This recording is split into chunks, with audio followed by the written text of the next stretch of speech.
Knight me.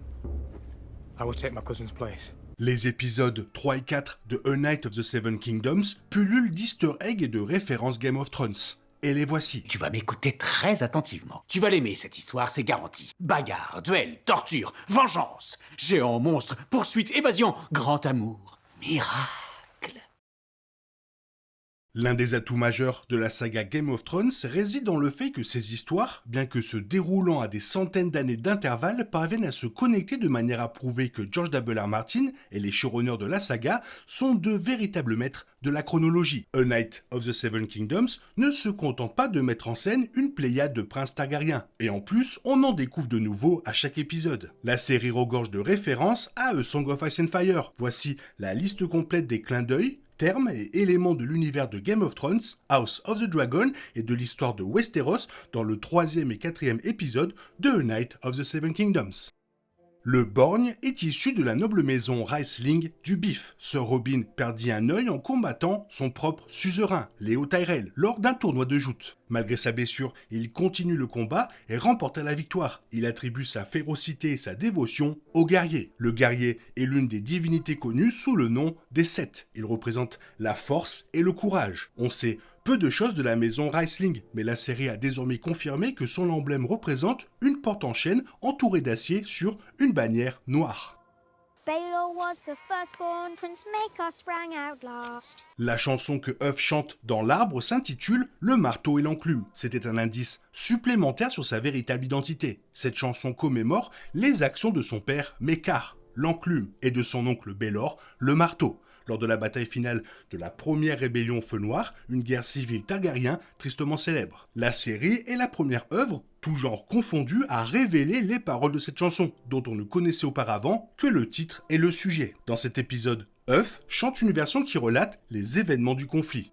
Comme beaucoup de chants relatant les hauts faits et les histoires du royaume, le marteau et l'enclume est au mieux incomplet, au pire mensonger. Il omet les actions du commandant qui vainquait réellement Daemon Feu Noir. Sir Bryden Feu Sanglant Rivers, le seul grand bâtard resté fidèle à la couronne, et ses archers tuèrent Daemon et ses deux fils aînés. Feu Sanglant accomplit cet acte avant même que Baelor n'entre sur le champ de bataille, où Maekar tenait bon depuis longtemps. On imagine aisément ce que Maekar a ressenti face à ce chant. Il eut l'impression que ses efforts étaient restés vains, tandis que son frère bien-aimé était injustement glorifié. Bien que la stratégie de Baelor et Maekar ait finalement anéanti les forces Feu Noir restantes, elle permit au second de Daemon de s'échapper. Le grand bâtard Aegor Aigracier Rivers traversa le détroit après la bataille du champ d'Herbe Rouge. Sachant que le soulèvement de Daemon serait plus tard connu sous le nom de Première Rébellion Feu Noir, la fuite d'Aigracier allait hanter le trône de fer. Les chanteurs ignoraient l'avenir lorsqu'ils écrivirent Le marteau et l'enclume. Et même s'ils avaient su, cela n'aurait probablement rien changé. La vérité leur importait peu. L'autre chanson de l'épisode, Alice à trois doigts, est une création originale pour la série. On ne trouve aucune chanson connue dans la saga Le Trône de Fer de George W.R. Martin qui parle d'Alice, d'espoir ou d'une femme à trois doigts qui gagne sa vie en faisant... Bon, vous avez dû comprendre ce qu'elle faisait. Mais malgré son caractère inédit, Alice à trois doigts rend hommage aux nombreuses chansons paillardes évoquées dans les romans de Martin. Les chansons vulgaires sont aussi appréciées dans tout le royaume que la bonne bière forte. Toutefois, il existe un personnage qui a un point commun avec Alice. Hob Trois Doigts, qui est le cuisinier en chef de Château Noir. Il a fait une très brève apparition non créditée dans Game of Thrones, où il était simplement connu sous le nom de Hob. Hob Trois Doigts est beaucoup plus présent dans les romans.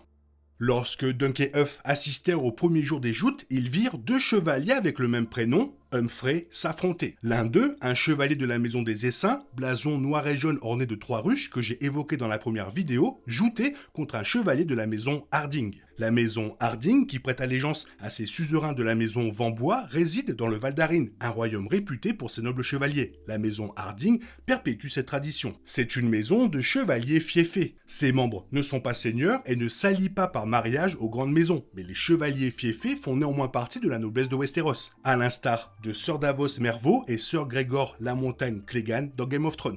On peut être seigneur et chevalier, mais l'inverse n'est pas vrai, c'est une question de hiérarchie. Un chevalier honorable comme Sir Humphrey Harding n'aurait jamais abaissé sa lance pour transpercer un cheval, comme le fit son adversaire Aerion plus tard dans l'épisode.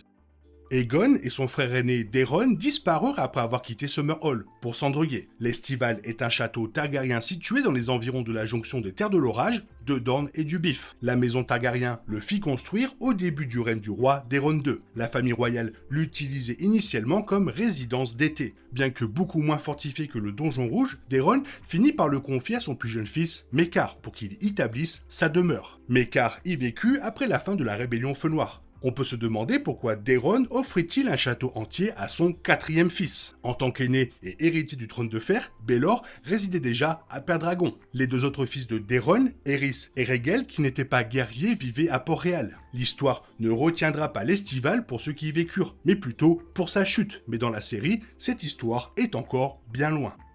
Comme on le voit dans Game of Thrones, un duel judiciaire classique oppose l'accusé, ou son représentant, à son accusateur, ou son représentant, dans un combat à mort. Plutôt que le seigneur ou la dame régnante fassent office de juge, les participants croient que ce sont les dieux qui décident. Le vainqueur détermine la culpabilité ou l'innocence. Personne n'est tenu de mourir. Si l'accusateur capitule et retire son accusation, l'innocence est proclamée. Un chevalier, même un simple chevalier errant, ne peut jamais se voir refuser un duel judiciaire. Le jugement des 7 fonctionne de la même manière. À ceci près qu'au lieu d'un duel, il oppose 7 chevaliers à 7 autres. Le nombre de chevaliers de chaque camp rend hommage aux 7, la foi des Andals, qui ont également introduit la chevalerie dans le royaume.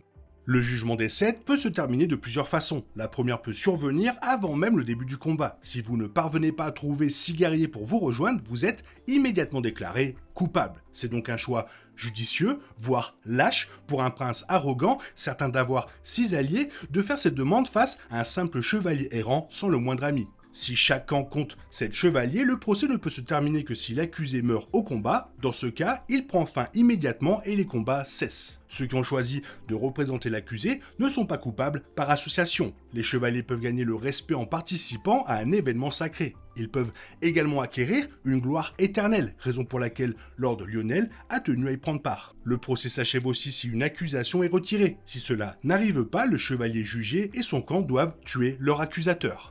Le prince Mécar devrait certainement connaître le jugement des 7. Il s'agit peut-être d'une forme ancienne de duel judiciaire, mais l'un des membres les plus tristement célèbres de sa famille y a participé, durant une période sombre de la maison Targaryen. Le roi Maegor le Cruel, troisième souverain du trône de fer, fut le seul survivant du dernier jugement des 7 du royaume. Maegor et ses 6 chevaliers combattirent la foi militante, qui contestait sa légitimité au pouvoir. Maegor compte parmi les pires rois Targaryens. Dans House of the Dragon, ceux qui craignaient un éventuel roi démon le comparaient à lui. Otto Hightower déclara « Daemon serait un second Maegor, voire pire ». Un prince de la maison Targaryen ainsi que guerrier comme Mécar n'a aucune excuse pour ignorer un épisode légendaire de l'histoire de sa famille. Le roi réside d'ailleurs dans le donjon de Maegor, au sein du donjon rouge. Lord Lionel Baratheon adouba Raymond Fossauvois afin que l'ancien écuyer puisse combattre aux côtés de son nouvel ami, Sir Duncan. La série a traité ce moment-là avec la solennité qu'il mérite, car si peu de chevaliers honorent leurs vœux, l'adoubement est un acte sacré. Le Nord compte peu de chevaliers car ses habitants vénèrent les anciens dieux et non les 7. L'adoubement élève instantanément une personne, même un simple écuyer devenu chevalier errant, au rang de noble. Tous les chevaliers, dont la plupart ont été écuyers dans leur jeunesse, reçoivent le titre de sœur. Un roi peut adouber n'importe qui, même s'il n'est pas lui-même chevalier. Seul un chevalier peut adouber un autre pour devenir chevalier. Comme l'a dit Jaime Lannister dans Game of Thrones, juste avant d'adouber Brienne, tous peuvent adouber n'importe qui. Jaime et Lionel prononcèrent les mêmes vœux anciens, ou presque, lorsqu'ils adoubèrent Brienne et Raymond. Le serment se fait en touchant l'épaule du futur chevalier, agenouillé avec l'épée. Et il continue en prononçant les vœux suivants. Au nom du guerrier, je te demande d'être brave. Au nom du père, je te demande d'être juste. Au nom de la mère, je te charge de défendre les faibles et les innocents. Au nom de la jouvencelle, je te charge de protéger toutes les femmes. Toutefois, il existe des variantes comme, en utilisant le nom de la personne, il faut dire « jures-tu, sous le regard des dieux et des hommes, de défendre ceux qui ne peuvent se défendre eux-mêmes, de protéger toutes les femmes et tous les enfants, d'obéir à tes capitaines, à ton seigneur Lige et à ton roi, de te battre courageusement si besoin et d'accomplir toutes les autres tâches qui t'incomberont, si dures ou humbles ou périlleuses qu'elles puissent être ».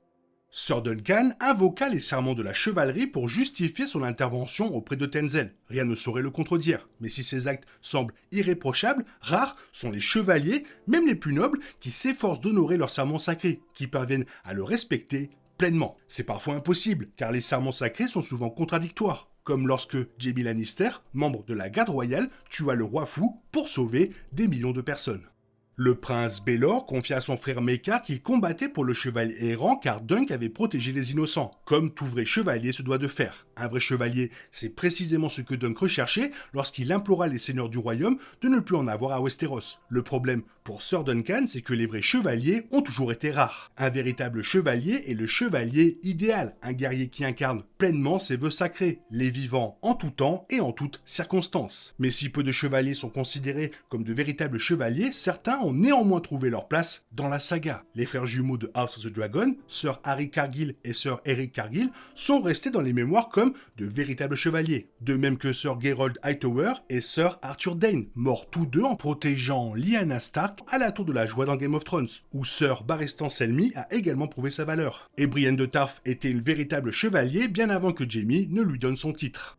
Le grand homme barbu qui a répondu à l'appel à l'action de Dunk par un P est Sir Otto Bracken, plus connu sous le nom de la Brute de Bracken. Si vous n'avez pas regardé le 4e épisode avec les sous-titres, vous n'avez probablement pas entendu un membre du public l'identifier par son surnom. Avant qu'il ne tourne la situation en dérision, les personnes présentes avaient des raisons de croire que Sir Duncan avait trouvé un guerrier digne de rejoindre sa cause. Sir Otto a gagné son redoutable surnom de Brute après un tournoi à Port-Réal 3 ans auparavant. Là, malgré le fait qu'il n'utilisait qu'une longue hache émoussée, il a tué Lord Quentin Nerbosque. Sir Otto a frappé Quentin si fort qu'il a écrasé le homme et le visage du seigneur. Avec une telle force brute, il aurait rendu le camp de Sir Duncan encore plus redoutable. Les maisons Bracken et Nerbosque sont bien connues des fans de House of the Dragon. Ces deux familles ancestrales sont depuis longtemps des rivales acharnées, se livrant une guerre sans merci depuis des siècles. Lors du périple de la jeune Rhaenyra à la recherche d'un époux, nous avons vu un jeune Nerbosque tuer un fils Bracken à Accalmie. Bien des années plus tard, Daemon Targaryen faillit perdre le soutien des Conflans après avoir laissé Sir Willem Nerbosque brutaliser la maison Bracken, qui s'était alliée à Aegon et au Vert contre Rhaenyra. Quelle que soit l'époque et quel que soit le souverain de Westeros, une chose est restée immuable dans le royaume. Les Nerbosque et les Bracken se vouent une haine farouche. Et cette haine n'est pas vaine, même si Sir Otto, la Brute de Bracken, en était un parfait exemple. Une autre espèce rare du royaume est celle des rêveurs de dragons. La maison Targaryen possède une longue et importante histoire de membres ayant fait des rêves prophétiques. La famille n'a survécu au fléau de Valyria que parce que Daenerys Targaryen a pressenti la destruction de Valyria. Son père, se fiant à son rêve, a transféré la maison Targaryen à Pendragon, où ils sont rapidement devenus les derniers seigneurs dragons du monde. Aegon le Conquérant n'a porté son attention sur Westeros qu'après avoir fait un rêve qu'il a baptisé le Champ de la Glace et du Feu, un rêve qui annonçait le retour des Marcheurs Blancs. Maest Aemon, le frère de Huff, et Daenerys elle-même font également des rêves de dragons dans les romans de George W. R. Martin. La série présente un autre rêveur de dragon connu, le prince d'Aeron. Comme il a dit à Dunk, ses rêves se réalisent, et voici ce qu'il a vu lorsqu'il a fermé les yeux. Je vous ai vu sœur et un feu, et un dragon mort, une bête immense aux ailes si vastes qu'elle pouvait recouvrir cette prairie. La bête vous est tombée dessus, mais vous étiez vivant, et le dragon était mort. Daeron ignore la véritable signification de ce rêve, et si Duncan parviendra à tuer le dragon. Car si la maison Targaryen possède une longue et importante tradition de rêves prophétiques, même les rêveurs ne peuvent pas toujours en déchiffrer le sens exact. Toujours très intéressant de parler des petits détails présents dans A Night of Seven Kingdoms. Toi, qu'est-ce que tu en penses? Quel est ton préféré? Quel est celui que je n'ai pas mis dans la vidéo? Fais-le moi savoir dans la zone commentaire, et sinon, comme d'habitude, bisous bisous, bye bye. T'es toujours là, toi? C'est fini. Rentre chez toi. Allez, dehors. Night, night, night.